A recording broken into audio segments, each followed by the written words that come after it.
I don't like the way that it is being portrayed. That young girls have to wear a face full of makeup, have extensions down to their butt, have their lips plump, faces snatched at a very early age, that they have to go get BBLs to look good.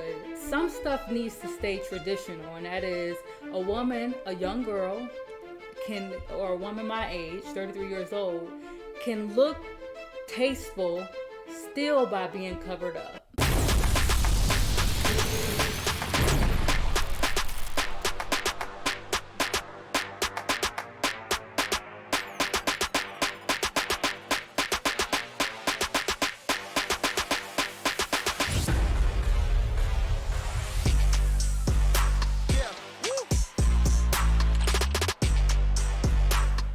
Welcome back to MTE Podcast. We're here with Shan Cooper, our mental health specialist. We're going to talk about a different subject matter today, and it's entitled, Is It Worth It? Mm-hmm. Shan, I want to give you a background situation that we've been dealing with. There's this young man in a school system. He was being bullied by a young man, another man. And it was going on and the kid, he had enough. He ended up fighting the kid, and the kid that was being bullied was an honor roll student. He was his class president for his when they graduate, and he was an athlete. School policy suspended him for the amount of time they were, but the person that was doing the bullying didn't get anything. Mm-hmm. The kid was so traumatized by the event, he started having seizures. And during one of these seizures, and I said this happened maybe a year or so ago, one of these seizures, some anonymous kid took a picture of the young man laying down, going through the seizure. And the kid that had the seizure put one on the internet, I'm glad that MF is dead. And they didn't do anything about that at the school. And this young man is still attending the same school, still having seizures because he was at an event, and we had to be careful with him because he had just had a seizure in the classroom. And we're trying to say, we don't want him to have a seizure at an event. And he becomes so worried about how everybody's going to look at him afterwards.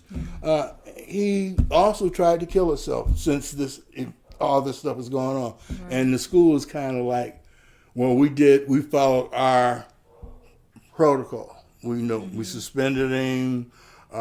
We took all this stuff away from him, but you didn't do anything to help the kid. Right. So how do these kids deal with situations like that? Coach, that's a really great question. So that's not even an easy answer, right? Because there are so many different variables around this story. Number one, I'm going to mind you, I've never been in education. So I'm the outside looking in. I'm the outsider. But with education, just off of, I'm in Lake Orion, Oxford, the school shooting, Oxford High School, is 15 minutes from my house. So I'm just going to kind of blend that story in to your young man's story.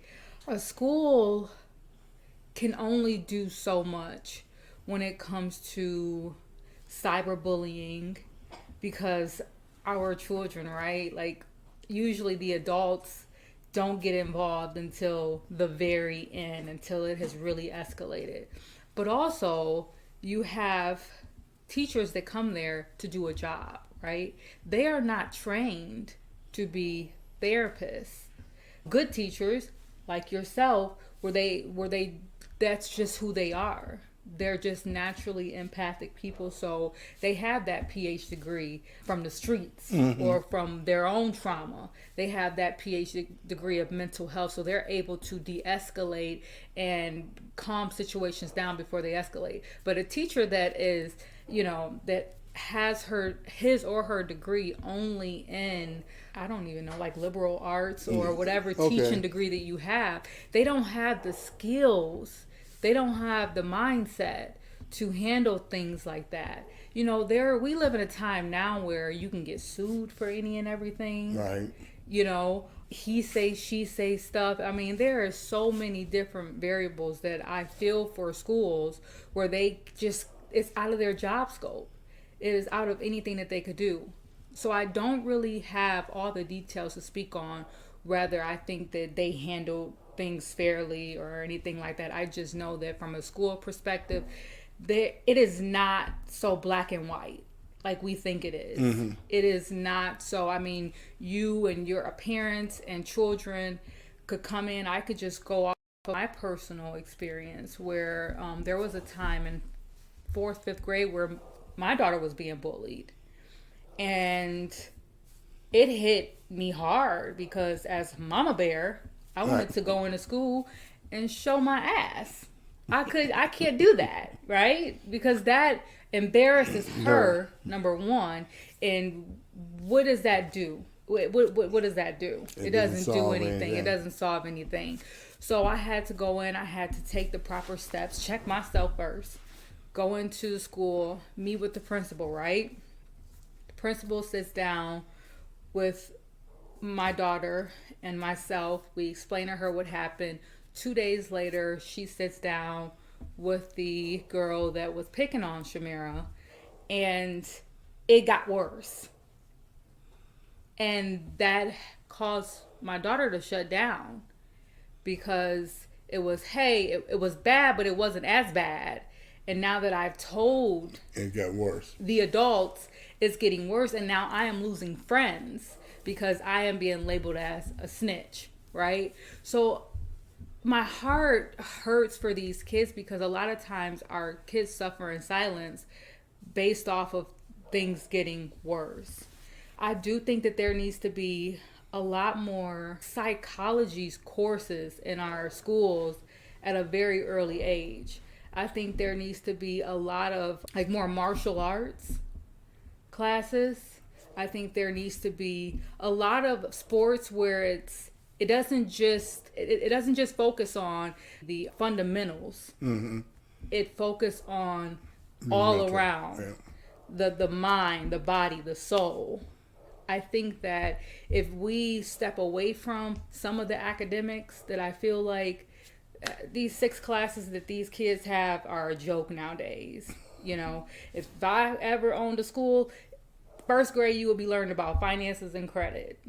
Like those things, reading, writing, math, but it also will be mental health classes because our children don't know how to deal with their emotions.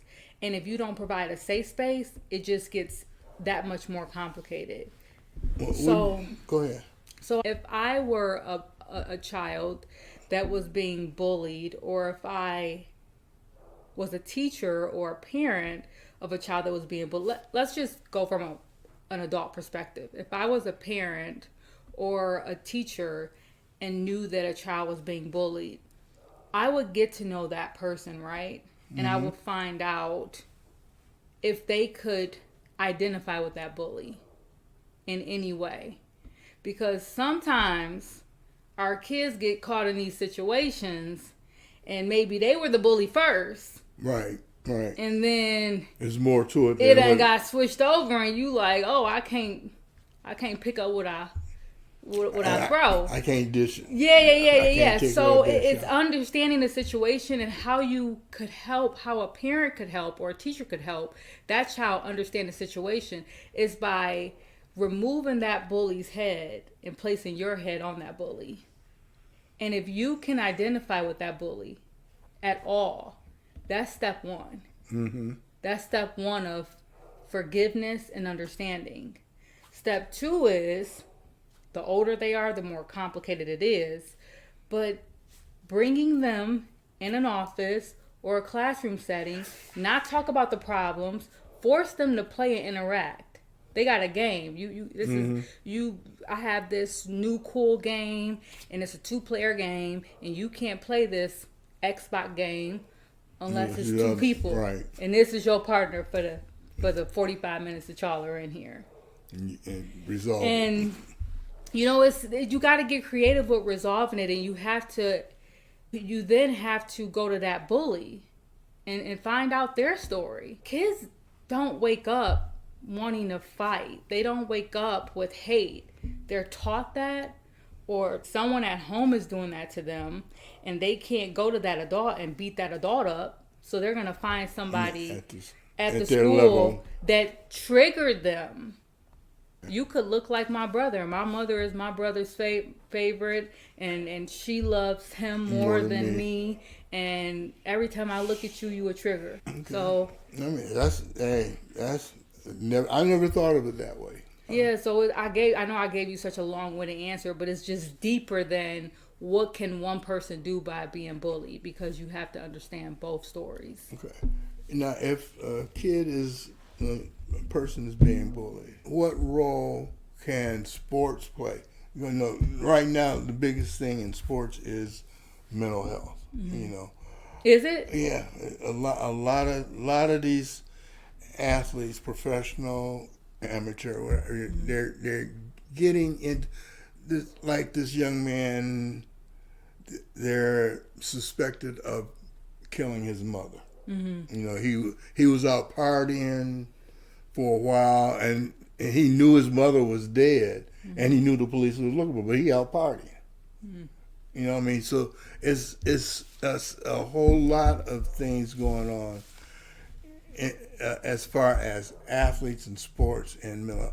I mean, sometimes you want to feel as though sports have given them too much too fast, and they're not really equipped to handle all these things that are being thrown at them. Like I said, who in their right mind would be out partying, and you know, on social media, he was on social media partying, and on social media they were talking about the police looking for him, and it was on the news. Right. He was a person of concern about his mother's death. They found her dead, and he's like, "It wasn't me. I'm out hanging out."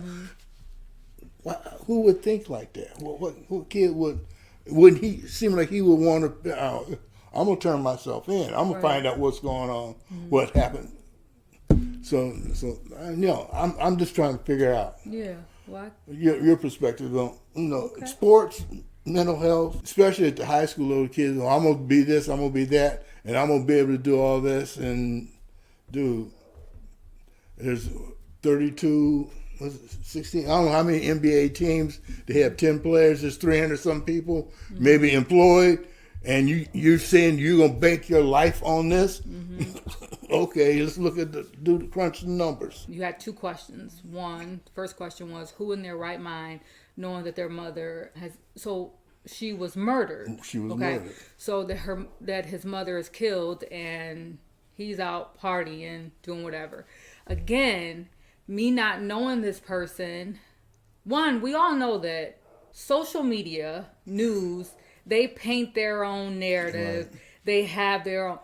Everybody uses different ways to cope and grieve, right?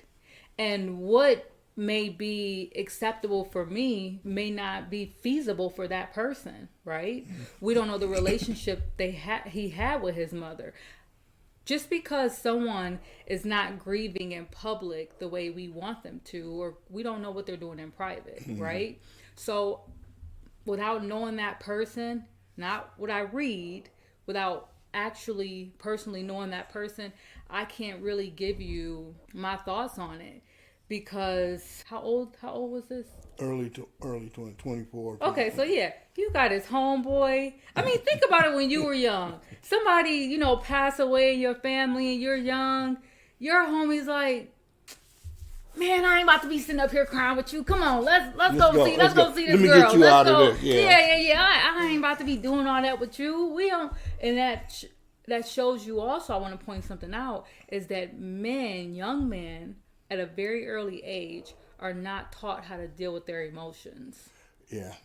If you cry, right? If I fall, I trip down the stairs, I am bleeding at my knee. I'm a boy. I'm bleeding at my knee. It hurts. It is painful. What would your mother tell you? Boy, get up. Yeah. You are not a little girl. Yeah. That's so true. The, That's to this day. A girl does that. Oh, baby, come here. Oh, you done jacked up your knees. Yeah. Your legs are about to be looking like a damn boy. Yeah. You know? So you have to put all of those things into perspective. Does he know how to deal with his emotions? Did he have a safe space to understand and process what actually happened to his mother? And what was the relationship of his mother? Yeah. You know, because if him and his mother didn't have a good relationship, then that's even more reasons why I'm not about to be there. Again, doesn't make it right. Yeah. It's just his mindset way. And his reality in the way that he copes. Okay. So as far as, I'm happy to hear, because I don't really follow sports as much as you do. So I'm really happy to hear that sports is now taking the lead on mental health, because I know that that's something that you've been doing. Your athletes, they were getting, Delta Sky Lounge privileges and just introduced to the good way of living. I love to hear that professionals, and I hope that it trickles all the way down to kiddie flag ball, that there is a deep desire of an athlete's mental health before they become a player. And right. If there's teamwork and there's family and there's a commitment there where there is no star player here. Everybody's a star player in their own way, and you fall, you lift them up. Yeah. And I think that's where I hope sports is going. It probably is. For me, I think, that's why you're here. I think that social media and the allure of making money is I'm glad you went there. Is causing a whole lot of damage. Yeah, you know what? So here's the thing, and it's America to blame. Yeah. Because if you look in other countries, their social media is used to develop, create, and teach.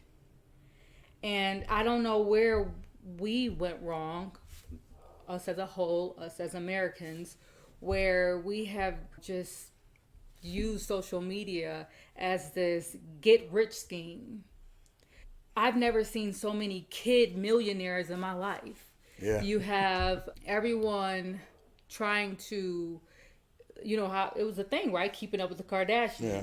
You have the girls at a very young age really idolizing these half-naked models and really believe in this sex sales. I just want to give you an example. A young girl that came over to my home one day, she was talking about how the struggle is real. And I kind of laughed like, you are 16 years old. What do you mean the struggle is real? She's like, I'm going to start an OnlyFans page. Ha ha ha, I'm just kidding. Like if I ever heard my daughter say she was going to start an OnlyFans page, but it is because you go onto social media, you have these models that are 5 years older than them, selling sex, selling that they are influencers. I've never seen so many millionaire influencers in my life. I've never seen so many people that are the master gurus of making money and building credit and having all these subscriptions that you need to buy, selling you a dream. And our kids are buying it. And it's so sad. I think they are called the Gen Zs? Are they whatever their new name is. The Gen Zs, the Gen Xs. I am just, I fear for them. One, what I can say is, the flip side of it is we are now, for the first time in history, we are teaching our young black boys and girls that you can be your own boss. So we're getting back in that aim high, think high, dream big. A 4-year degree is not the end all be all to your success story. That I love, because we are not necessarily building and birthing blue collar workers, right? Right. That's not the dream anymore. It is not the dream to go work for GM and stay at GM for 30, 40, 50 years until I get a pension, which I may or may not get. Right. And be all broke up. And live off Social Security, which is not going to be able to fund my lifestyle. So I love the fact that the Gen Zs are finding, I don't need to work like a dog to get paid. There's multiple streams of income. I don't like the fact that the way that it is being portrayed, that young girls have to wear a face full of makeup, have extensions down to their butt, have to have their lips plump, faces snatched at a very early age, that they have to go get BBLs to look good. And, some stuff needs to stay traditional. And that is a woman, a young girl or a woman my age, 33 years old, can look tasteful still by being covered up. And you don't really see that no more. And with the boys, with the guys, it's this whole, the bigger the chain, the bigger the account. And, you have all these boys that's going back to, which I don't even know if this been a thing. Don't even ask, because I wouldn't. Well, no, I'm just saying this been a thing. Just however many girls you have, you the man. Well, when do we go back to, our young men being suited and booted up, not just for a funeral? I remember, and it wasn't when I was younger, I just remember watching movies where young men and young women, they took pride in the way they dress. How they dress. Now, the more colorful you are and what type of brand you have on, that's swag, that's style. I think, though, that's, So, yeah, I struggle. I struggle with the image that social media is painting for our younger generation.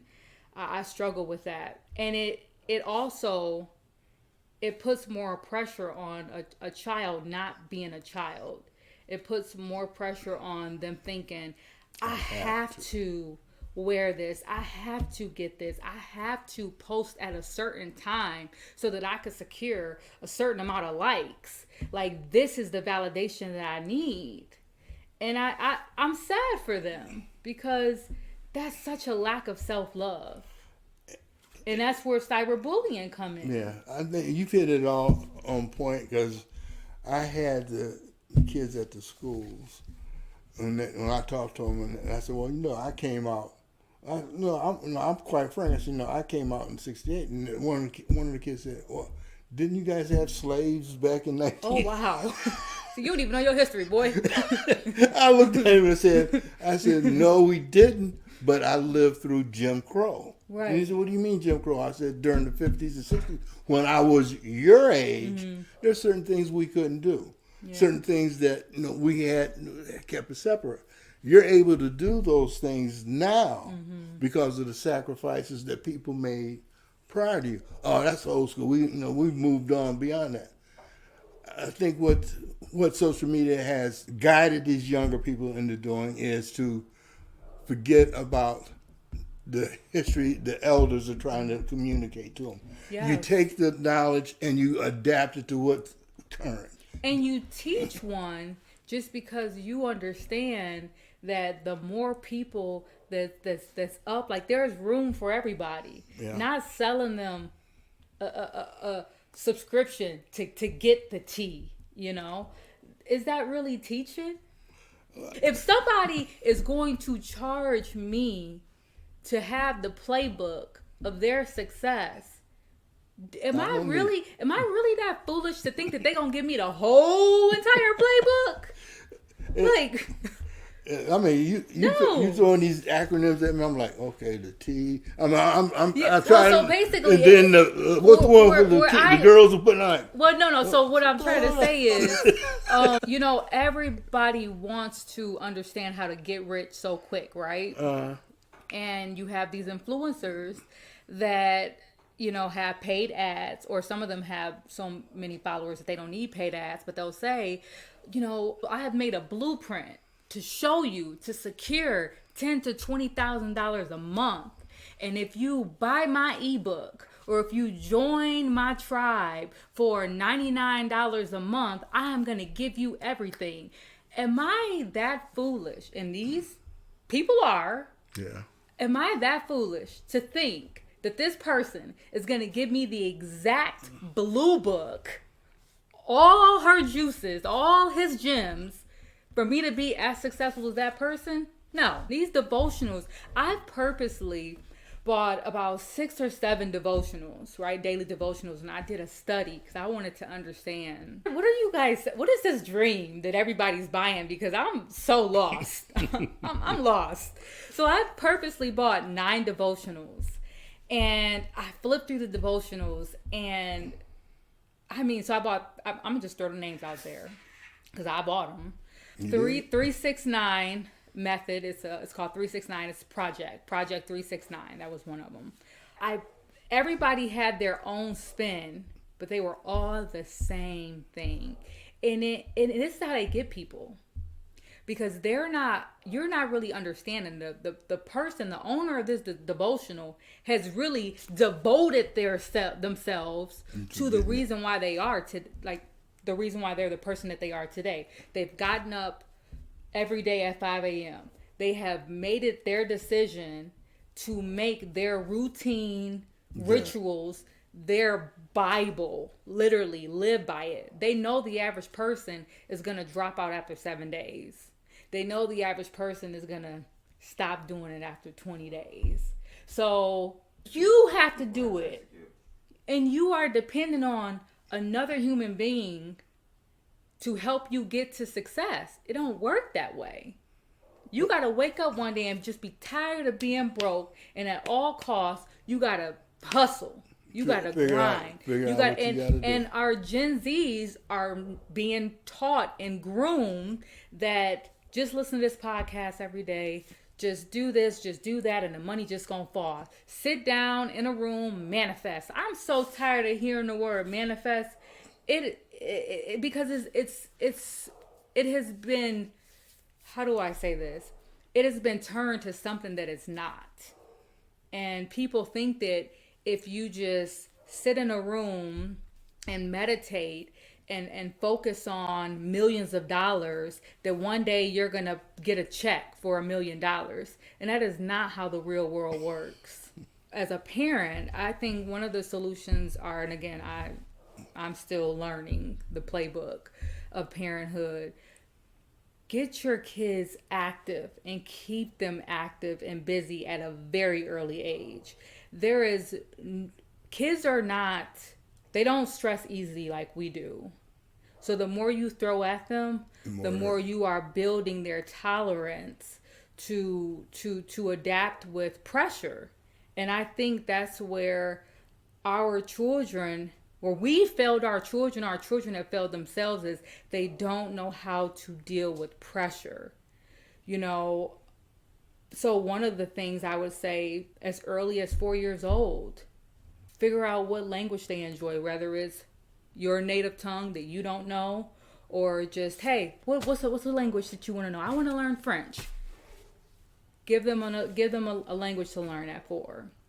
So they have their primary language, whether that's English or whatever you speak in your household.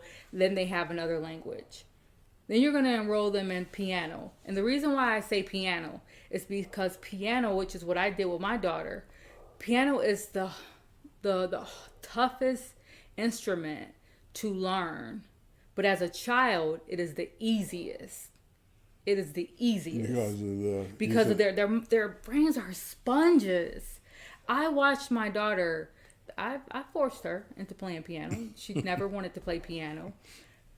But I watched her grow into this natural pianist, doing it effortlessly, knowing that she hated piano. But now Shamira can pick up any instrument and she get it like that. She has a photographic memory. That wasn't passed down to her by DNA. That was because at a very early age, I used her brain because I knew that it would expand. I wasn't comfortable with her just having a tablet in her hand for 15 hours watching YouTube watching kids play with toys. That just didn't make any sense to me. So that she would not fight me or think that I was being controlling, I replaced it with activities. So again, the more activities you have your children in, don't worry about them being burnt out. They can handle it. The more activities you get them in at an early age, the more you are helping them become a person of natural leadership and a person that can hang on to pressure. We think about the people that have the most trauma in their life. They do well under pressure. Like, in fact, they almost get more organized. You give me a person that has been through a lot of trauma and link them up with the baddest detective in the world, and I promise you won't be able to tell the difference. Let me ask you a quick question, and and this is affecting for me. But hold on, before you answer that, I just want to finish my thought. I want to wrap this up. So, 2 sports, this is what I think. 2 sports and an instrument. And you do not stop that. And I know that finances, I understand that some of that plays a factor, but again, we have the gift of internet now, where you can go and buy your kid a $20 keyboard and they can learn how to play the instrument. They can learn how to play piano for free off YouTube. So I don't want to hear I can't afford that. You can, if it's your child. You can invest $50 a month in making your child's future bright. So 2 sports, 2. Mm-hmm. Let it be something that they like, and let it be something that where they can get a scholarship no matter what, because it ain't too many people right there, which is golf, tennis, fencing. Have them master a sport that is not that popular. You don't want them to put all their eggs in one basket. Yeah. So 2 sports, an instrument, and read to them every single night. That is not only are you showing them that reading is fundamental and it's a necessity, they crave that. That is a bonding time. My daughter still to this day remembers that I used to read to her. Like, that is one of her best moments with me. And I didn't even, to me, it became a chore. She would bring me a book. I'm like, Shamira.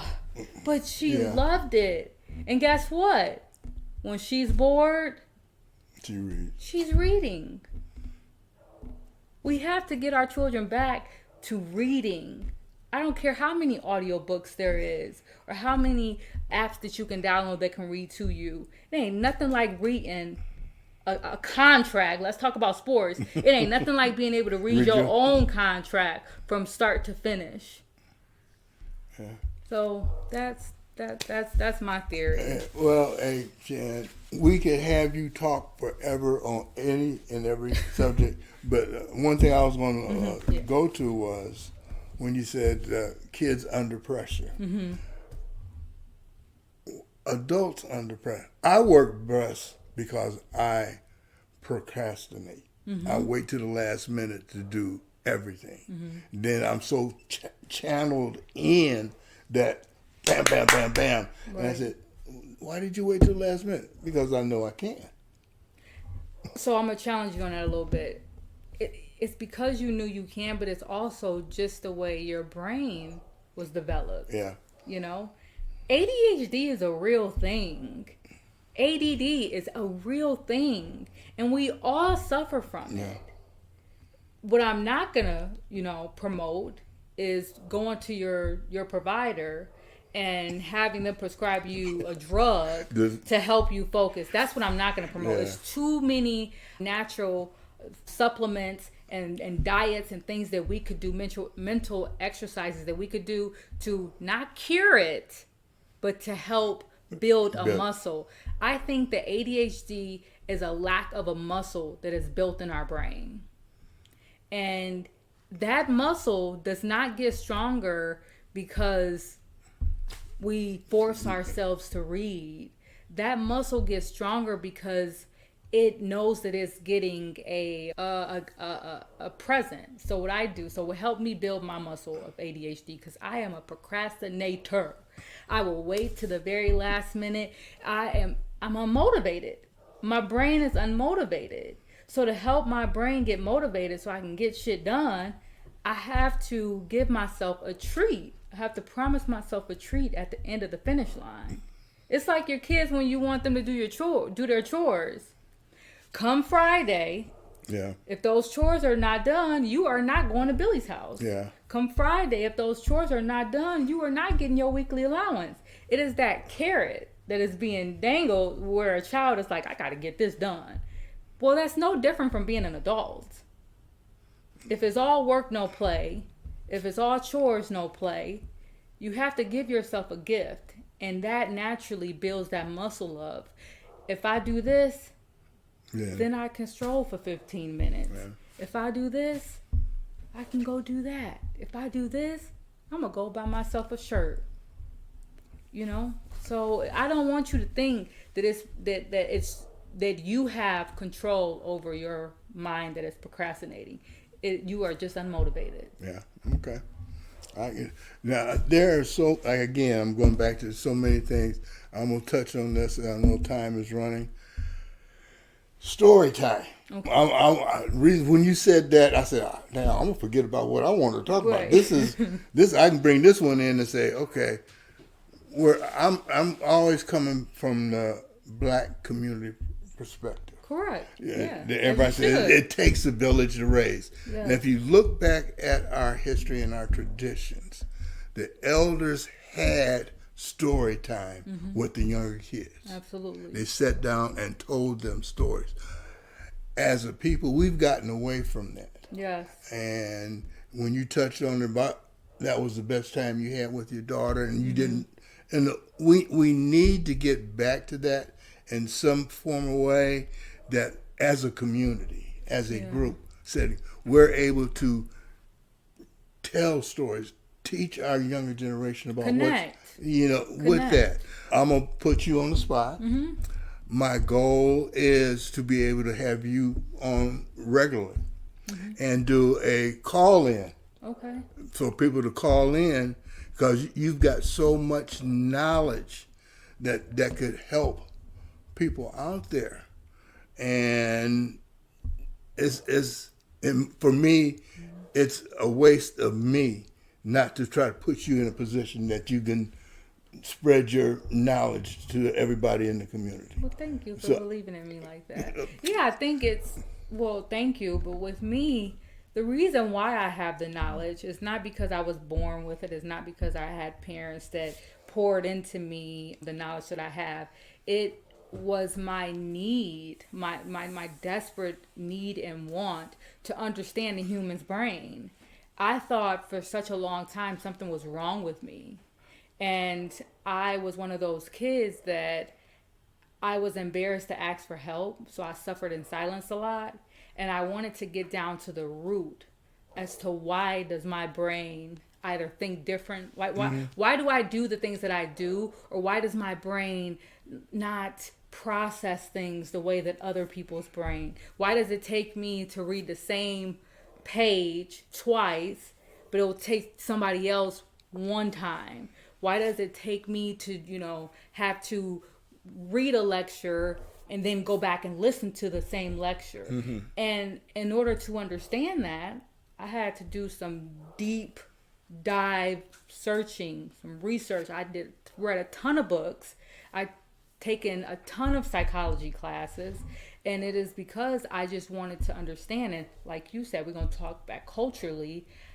I was not okay with growing up and becoming an adult and not being able to go back to the same neighborhood, the same school. I went to Greenfield Elementary School, 7 Mile in Jarnar. It has been my dream to go back and just do, I don't even like to call it community service, just to gift them with my knowledge and my presence for free. Yeah. To be able to say, hey, I'm going to be at this school for the next 10 months. I want to work with each kid for 45 minutes. I want to understand them. I want to test them. I want to give them some of the resources that I didn't have to make learning more fun. So yeah, I want to always just be authentic. You know how I am. Yeah. I want people to know that I don't sit here because life was easy for me. I sit here because I took the initiative to take ownership of my life, to not worry about the whys, to not need explanations, to just say it starts now. This is how I can take my power back. Mm-hmm. And knowledge is power. Right. Okay. Great. I'm lost for words. That's all I can say. When they want to reach you, like I said, how do they contact you? As of right now, I am only accepting, direct messages until the website is complete. Okay. Direct messages on Instagram is SIT, SIT with WITH, Shanti, SHANTI. Great. Please contact her. This is another episode. She'll be back. Shan, if you have a guest that you want to do, feel free. Thank you. This is your platform. Yes. Okay? Yeah, this was a good episode. And the question that we started with, I want us both to, give an answer to. Is it worth it? Yes. It is always worth it to bet on you. Yeah. If nobody's going to bet on you, you got to bet on yourself. You have to bet on yourself. The idea that, when we're talking about empowering, this is how, as a people, we empower ourselves, that we constantly are generating back and forth dialogue with each other. And it's not always about making money. Right. It's not always about that. But that's why it was worth it. We've got to be able to keep back and forth. Again, thank you, Shan. Thank you. We'll have you again soon. Yeah. Okay. Great. See you guys later. Until next time.